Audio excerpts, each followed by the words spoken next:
Good morning. You hear me well, right? Good morning, everyone. Here, first of all, I want to thank Alejandro so much. There he is, to putting me at the end after two people that dedicate themselves to this and I who don't. So I thank you. Actually, from what I was hearing from Vikram and Brian, people that dedicate to study these trends and see what's going on in the world, and after these presentations, I believe that many of the things they say are very similar. They're saying it two different ways, but they're very similar because what we're saying, that's what I always see, also see. The world changing, world geopolitics is changing. There is a change. I don't say if we have to choose between two, or we can be in the middle, as Brian said, or Vigan says we have to choose. But undoubtedly, there is a process globally that has been changing, and that brings to me a unique opportunity for Latin America. And Gustavo was saying in his initial remarks, we've been worried with you about what's going on in the industrialization in Latin America. And this change is what making us open those doors, or having the opportunity to see if actually now we can have a reindustrialization in Latin America with all the advantages that it brings. We'll talk a bit about this, why I'm going to go on in this process. So when Alejandro asked me, oh, okay, the title could be Mexico, a case to follow. I don't know if I can answer that. And in short, the answer is yes. Mexico is a case to follow in this world. So with this, I finish. I've answered the question. We can start with the next one now. So the thesis, I'm going to quickly talk about this to leave time for questions, is that this is not a process that Mexico did a short time ago. So nearshoring, reshoring, regionalization, and how Mexico has taken advantage of that. It's a process that has been going on for a long time. But we didn't talk much about it. We didn't call it that way, that the government and the private sector, it's not that they publicly said we need to have an industrial policy, but little by little, Mexico gave the openness of reindustrialization and having a production sector that is more important. And this has been shown. This is direct foreign investment in Mexico. It's not that it has changed much. Yeah, there are huge numbers, but in the past 6, 7 years, it was very similar. What's changed a bit in the blue bar, where you had new investments and new productive plants and new companies. The gray were companies that reinvested their direct investments in manufacturing industry. As you see, what is more surprising in this chart to the right, it's a chart from CEPAL that says that in 2022, so last year, how many announcements of investments, foreign investment, there was in each one of the countries. And as you can see, in Mexico, more than twice of Brazil, and the other countries are almost similar. But Brazil is a country with almost double the population of Mexico, with 300 million people. Mexico had for many years politics that was favorable to industrialization and manufacturing. And we also know about all of these exports of industrial manufacturing products, not considering the primary sector, both agriculture and mining. We can say Mexico did not vary much. The proportion of their exports today is about 83% of the manufacturing industry and added value. And in 15 or 20 years ago, the number was similar, but now it's become 4 times that. So Mexican exports grew fourfold when we compare to other countries. And surprisingly, Brazil, which is has always been this industrial monster in Latin America for in manufacturing. Today, only 33% of their exports are from industrial manufacturing. And these are also the primary exports, but we also talk about this in economy. And I can also show you that Argentina and Brazil followed very similar processes of 33% of its GDP in manufacturing. This is the same for China and Korea. Korea has 33% now. Brazil now has 11% of manufacturing GDP. I think it'll be 10 this year. And Gustavo said in the beginning, in his presentation, that manufacturing contributed to 40% of the fiscal revenue in Brazil, but tax revenue in Brazil, but only 11% of the Brazilian GDP is from the manufacturing industry. On the other hand, Mexico has maintained a constant. I apologize, I got lost, but it has a 19% constant participation, which is now growing. That can be beautiful, but why is it important? Because we need to promote this reindustrialization opportunity. This is something that countries need to take ownership of, and as we've heard before, and I will now talk a little bit about how important this is. Gustavo also mentioned the importance of the industry, the macroeconomic figures of a country, but I do remember many years ago when we started Alacero, there was this reindustrialization, regionalization issue. And we brought a colleague, Vikram's colleague, Daniel Rodrim. He's an economist, a Harvard professor, wrote a book in 2010 called The Globalization Paradox, talking about what we're discussing here today, which is this hyper-globalization process that will lead to a contrary trend, because if we break these social contracts between governments and people, the industry or jobs in the industry will be the mechanics behind the economy. We can't think about an economy, development of an economy, if it doesn't go through a very strong industrialization process. That's what happened in all global economies. So we go back to Mexico now. This is what we're talking about. When we look at Mexican wages from the National Statistics Institute of Mexico, they say that the manufacturing industry worker makes 57 pesos per day for their. So let's say 100. The industry pays 100, commerce pays 200. So in other words, the industry is 100, construction 61, and farming and agriculture 54. These are the figures. So in other words, someone who is employed in the industry makes twice or more than twice the wage of other people who work in other industries. If we look at the primary industry, this is the importance of reindustrialization for all of us in Latin America. This is the example we see in Mexico, and how we and the governments understand that this is a paramount issue, and it's not a simple process. It's not something Mexico started doing overnight.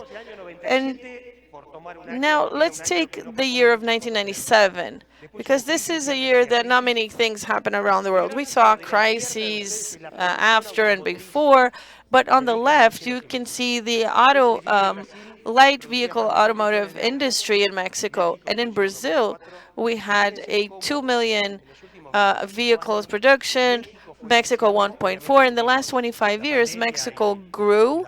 Of course, we had the pandemic, the scarcity of chips back in 2020, 2021, and almost 4 million vehicles are produced in Mexico. So you can see the growing trend in the last 15 years. There was an industrial policy. This industrial policy was a trend, was in vogue. And the famous sentence that we hear, the best industrial policy is the one that doesn't exist, was very much repeated. But that's what happened in Mexico.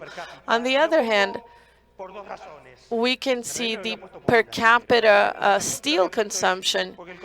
I only listed one reason because the per capita steel consumption is an indicator of how the country is developing or how it is in development. When we look at the Chinese number, we see in 600, US a bit more than 300. So in other words, developed economies have growing numbers. So look at how this has also grown in Mexico. The steel per capita consumption in the last 25 years, and in Argentina and Brazil, it has stayed the same. The second reason here, what Gerdau said, he said that we have to say that the steel is the material of the future and it's going to save everyone. That's why I added this graph here. But we'll get to that in the questions. So this is the introduction that I wanted to provide you to talk about the importance of all of this in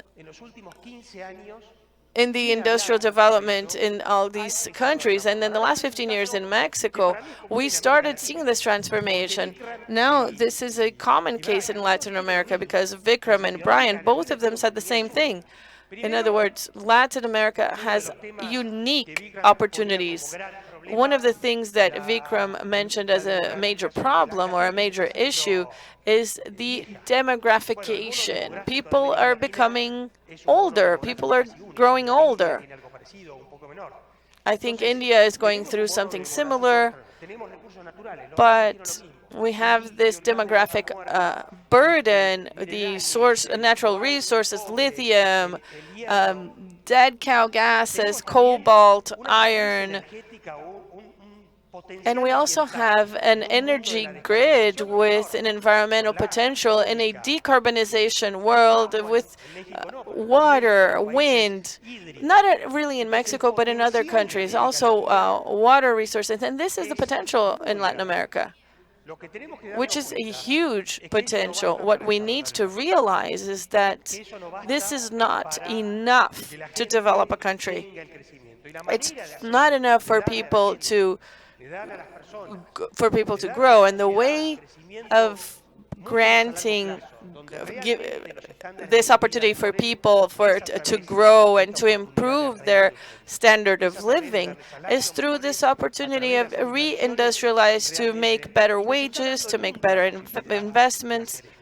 And the world is providing us the opportunity to do it. So it's a two-way street. We need to choose. I'm not sure if we need to choose or not, but we need to place this on the axis of the Atlantic Hemisphere to develop our region in that sense. And this is something that's not going to happen too many times. So in addition to everything we have, what else do we need to do?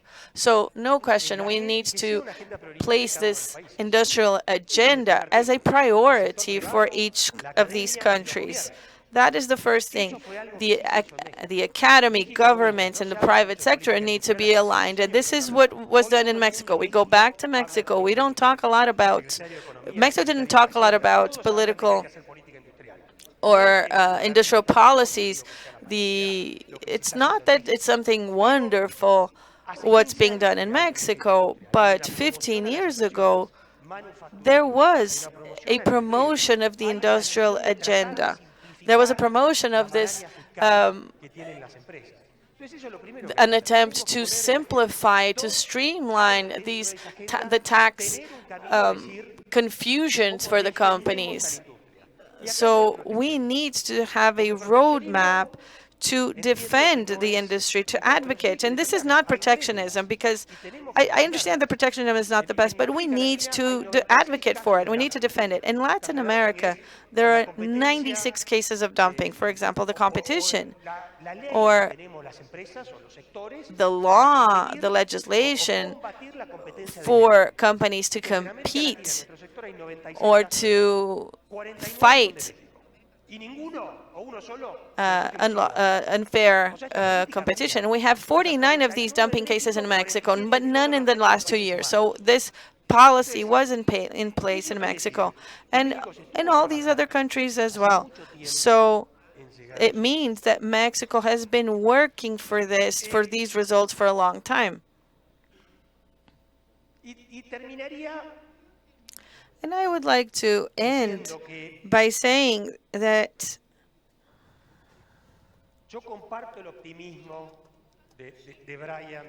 I share Brian's and Latin Americans' optimism. I share this view.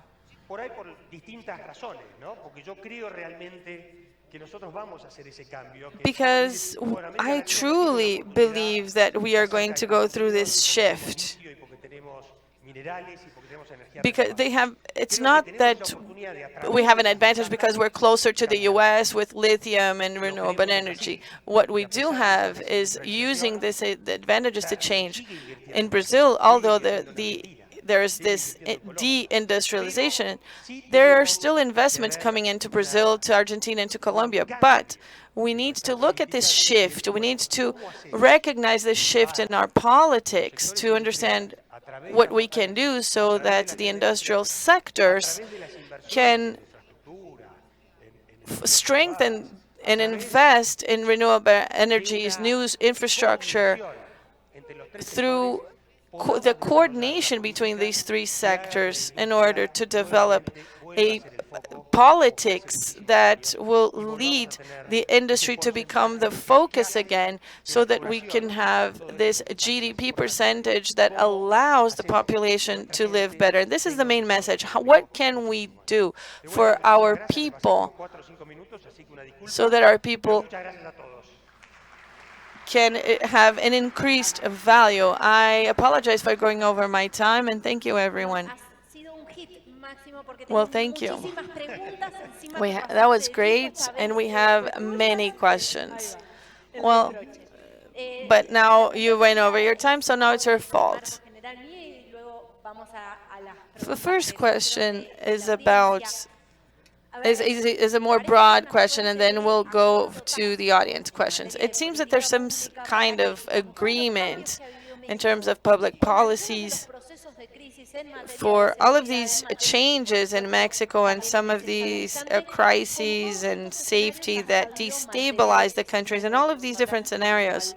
But Mexico was able to maintain its course that you mentioned, and you mentioned this as something to be observed.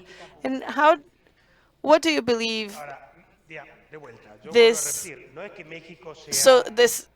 agreement in terms of public policies? It's not that Mexico is something to be followed in everything. We have several issues in Mexico. And it's weird, someone with an Argentinian accent talking about Mexico, but I've been living there for 15 years. And first, we have a macro policy that is very clear in Mexico. We have a solid Mexican bank to fight inflation. There is the financial ministry, and they certainly have a rational tax balance.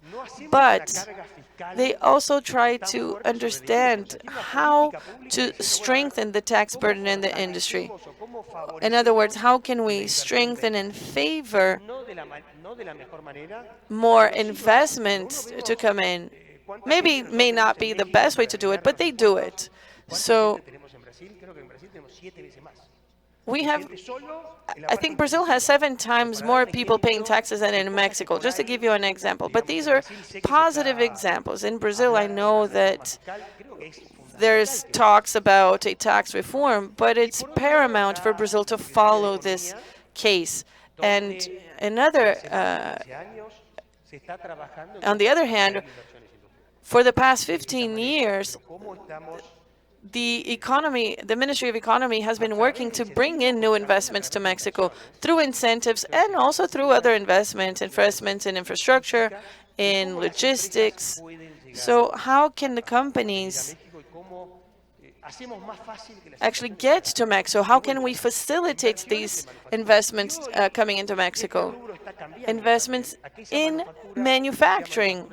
And that's also changed because we want manufacturing to add value. So it's no use to have maybe an OEM and let's say a plant for something, bringing all components from China to place in and then just ship it to the US. No.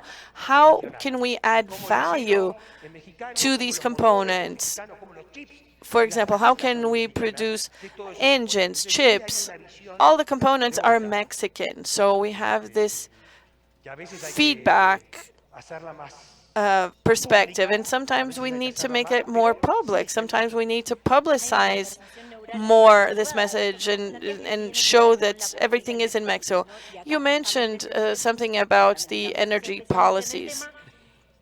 And of course, you're a specialist, you're an expert, but what has to change in terms of energy politics so that you don't end up in in a crisis? I think this is one thing that Mexico is doing very well. Mexico had an energy reform many years ago, then it was changed. And today we have a situation where the private sector is not investing that much in energy sources. So Mexico has this bottleneck in terms of the energy production transmission, and this is essential where requires a lot of investment in Mexico, but it's left to the public sector. But the public sector is not investing, and Mexico needs to change this. So how can we invest more in transmission and distribution? And then you go back to the point where the private sector can actually invest more to generate renewable energy. But we have also a potential for solar energy, wind energy, and I think the elections next year in Mexico are very promising, and I'm very optimistic that this will change the course a little bit. Now, Vikram mentioned part of these thesis that explains where. Do you believe that the regions will have to choose sides in this divided world? I think so. Not for the reasons Vikram mentioned, but I believe so. So once again, it's not that I'm going against what Brian said about the Chinese investments. I agree that it's good, but we need to look at it from a different perspective with other values. So there is a division, there's a shift in terms of what is the value. Do we want private sectors? Do we want private companies? Or do we want the government to do everything? So we need to choose what we want. What does Latin America want? I think all of us who live here will have to choose the Western values, the Western side. But if Chinese investments come in, if we continue to export minerals and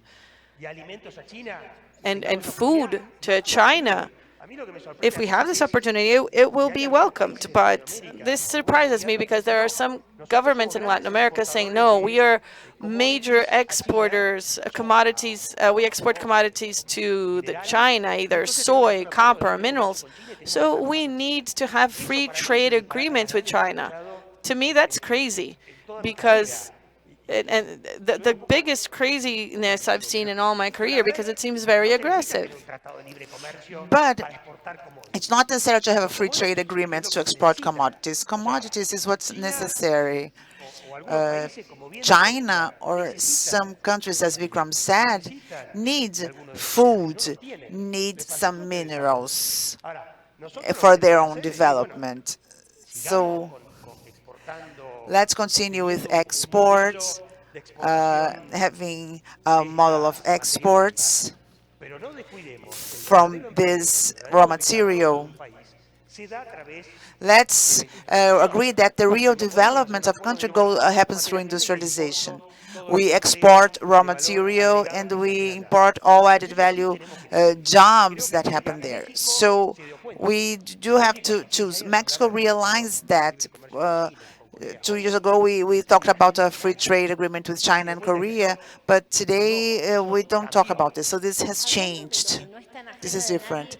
So talking about what is in nobody's agenda or that does not have the place it should be in the agenda, are we losing the window of opportunity in the future from not thinking about India? India is a country that we will compete with as a region. They're in a process that is similar to what's happening in Mexico. They see that industrialization is the path. So it is the same path that was taken by China. Latin America has an advantage over China and India. And the advantage is that Latin America has the raw materials and the natural resources. And once again, we're going to compete and say, so why don't we focus on our block? We can continue exporting raw materials and so on, but let's see how we can strengthen the industrial sector. Thank you very much, Maximo. Thanks, everyone.